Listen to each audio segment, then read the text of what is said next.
Welcome to Our Girl Relationships.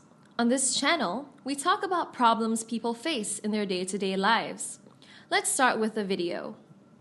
I had been in a long-term relationship since high school, and everyone knows that love of that age means so much. My relationship with that guy lasted almost 7 years, and then he had to go abroad for his master's. Our communication was deeply affected, and we could not save our long-term relationship.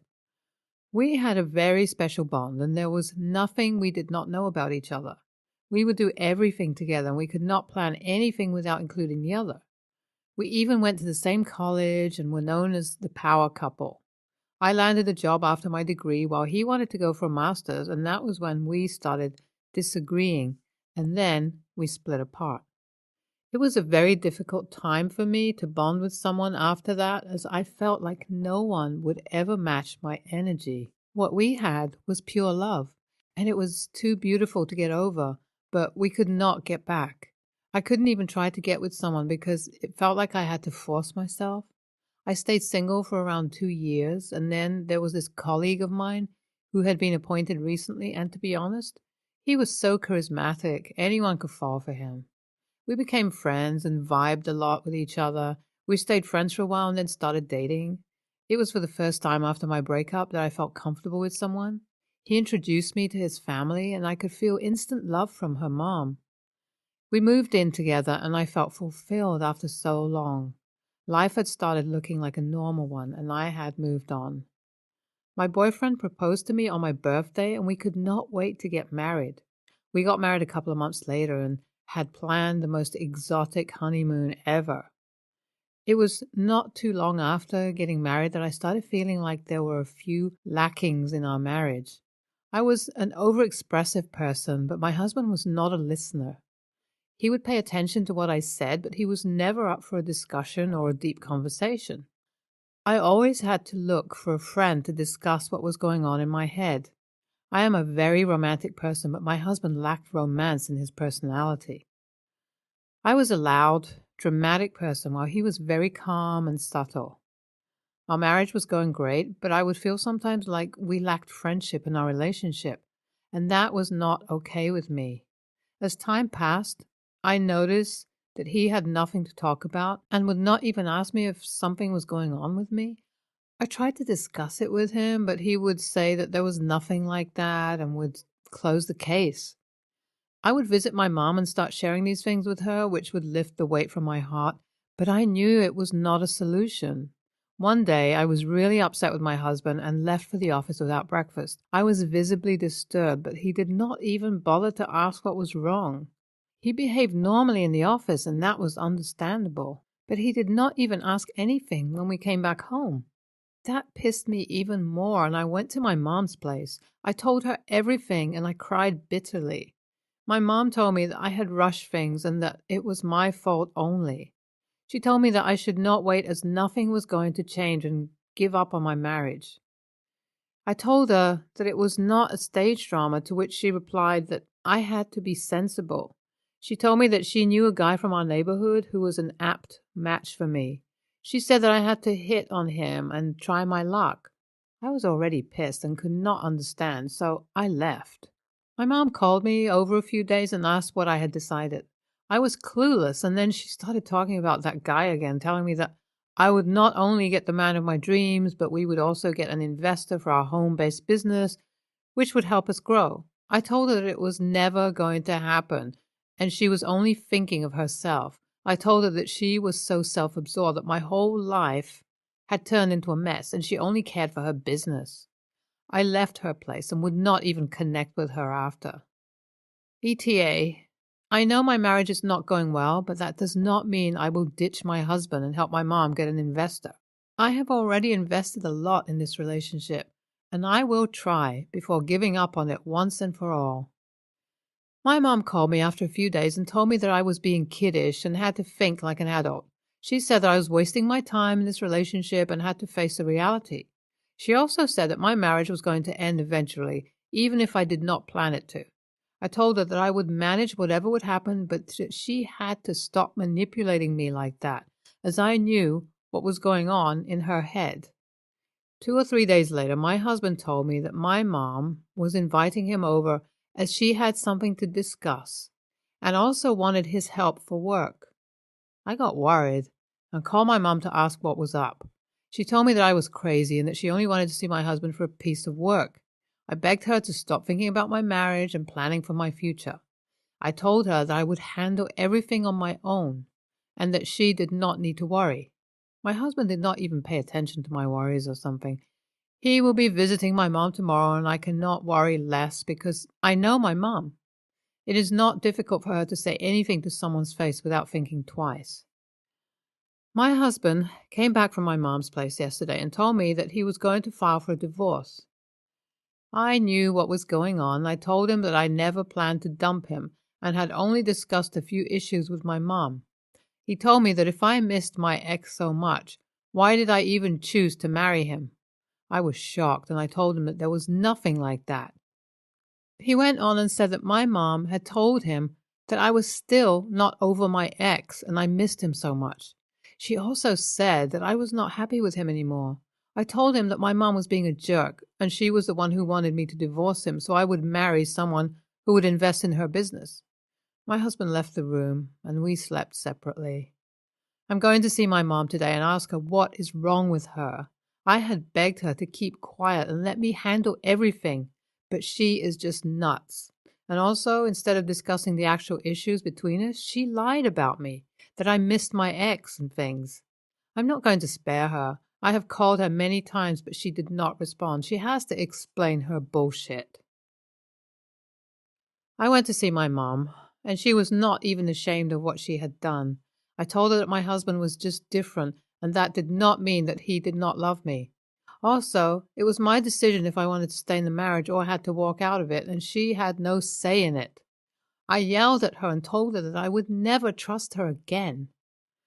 My mom repeated the same crap and told me that I was wasting my time and efforts at this marriage because it was not going to last long.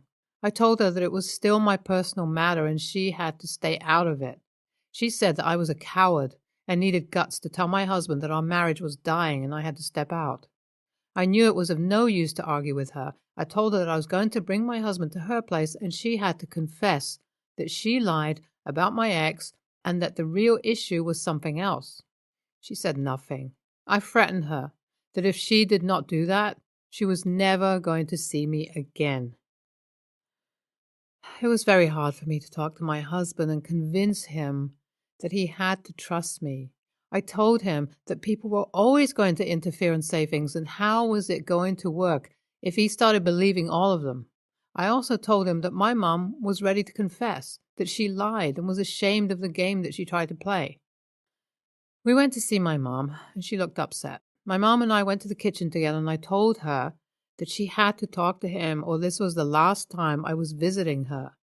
She came outside with me in the lounge and told my husband that she had acted mean and tried to ruin our marriage by lying to my husband.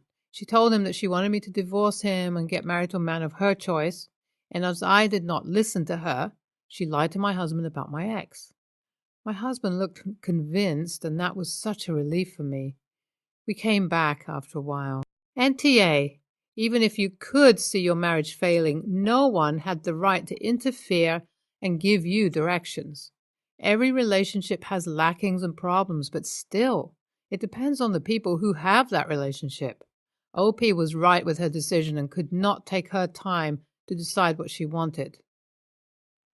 NTA, OP's mom had no boundaries and wanted to take control of OP's relationship. Instead of supporting her daughter who had suffered because of her previous relationship and was again facing problems, she wanted her to marry someone who could invest in her business. This was so insensitive and mean of her. She did not stop at that, but lied to OP's husband, which was worse. I hope she stays within her limits from now on. Next story. I'm a 25-year-old woman, and I'm a big fan of the UK girl group Little Mix.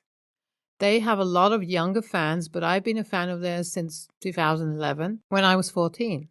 And they've been basically my main obsession in my teens. Tonight is their final concert before they're going on a hiatus, so their concert is being live streamed in cinemas. I was also a nanny for a little girl for 6 years. The girl's now 10. Let's call her April. My obsession with Little Mix has sort of rubbed off on her while I was her nanny. When Little Mix announced a few weeks ago that they were going to show the concert in cinemas, I called her mom and offered to take the girl to the cinema. She loved the idea, and I bought tickets literally as soon as they were available. Earlier today, April's mom asked me again about the details, time, which cinema, our seats, and so on. And after I gave her all the information, she asked me if there's another seat available next to us. I checked, but unfortunately, there were only 2 individual seats at the very front, so she said it's fine. However, a couple of hours later, she texted me to say that a friend of hers is going to check at the cinema to buy a ticket for her daughter, who's also roughly 10, so she can sit by herself but still come with us. I wasn't particularly keen on the idea because I wanted to just take April, sort of as a thing to do for fun together, not me babysitting her. Obviously, she needs supervision, but I know what she's like. I know I don't need to worry about her running off, etc. I don't know anything about the other 10-year-old. However, I didn't say anything.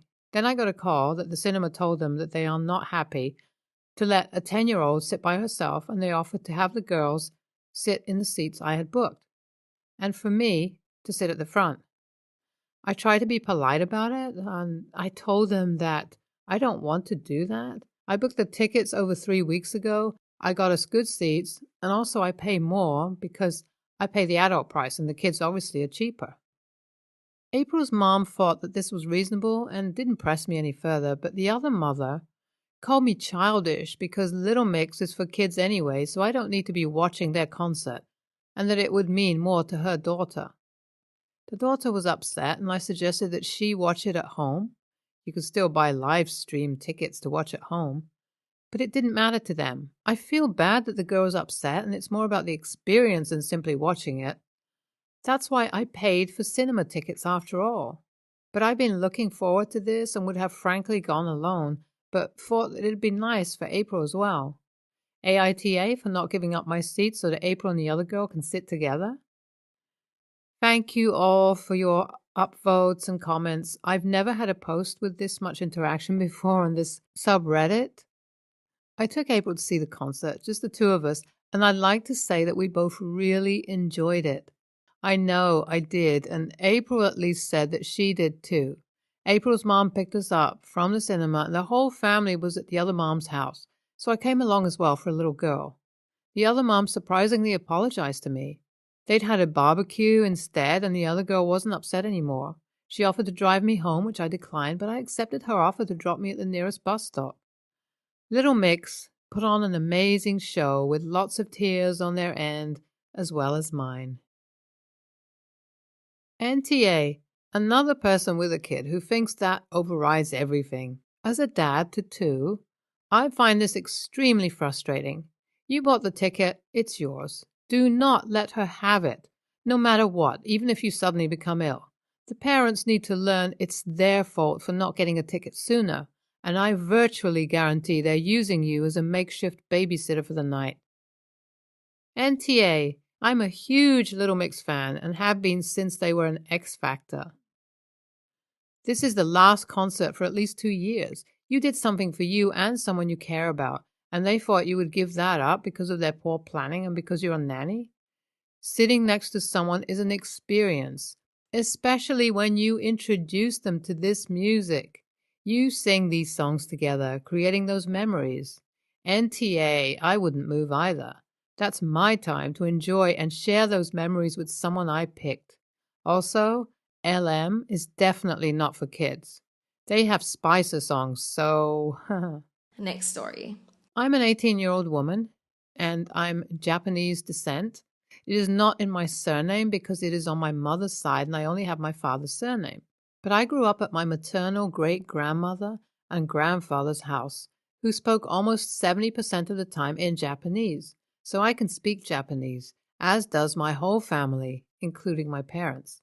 I live in another state, far from where my parents live, who is from Brazil. I understand my relatives are from Rio Grande do Sul, and I live in Brasilia. I've been dating Lara, 19, female, for 5 months. She is also a descendant, but unlike me, she has Asian traits. She knows I am of Japanese descent, but we never got into the conversation whether I speak or not. She never asked, and I never commented. It's been about 2 months since I've had lunch every 2 weeks at my parents' house where she lives, both of whom are of Japanese descent, and a funny thing always happened. They would talk in Japanese about things like, go make the bed, the dishes for lunch are yours, to the parts that spoke bad of me, she didn't eat everything on her plate, or strange way to dress. My girlfriend used to scold her parents also in Japanese, and this has been the case for the last 2 months. I'm not necessarily offended, but I find it extremely funny that they think I don't know and talk about everything in Japanese, thinking I'm lost in the conversation. It is worth mentioning that they keep the conversation 97% of the time in Portuguese. My parents came over this weekend, and Lara's parents insisted that we go to their house so that they could get to know each other. At some point, my mother had to leave the table to talk to my grandmother, and when she came back, she said in Japanese, "Your grandmother sent a kiss," and I replied, "Send one of mine to her later."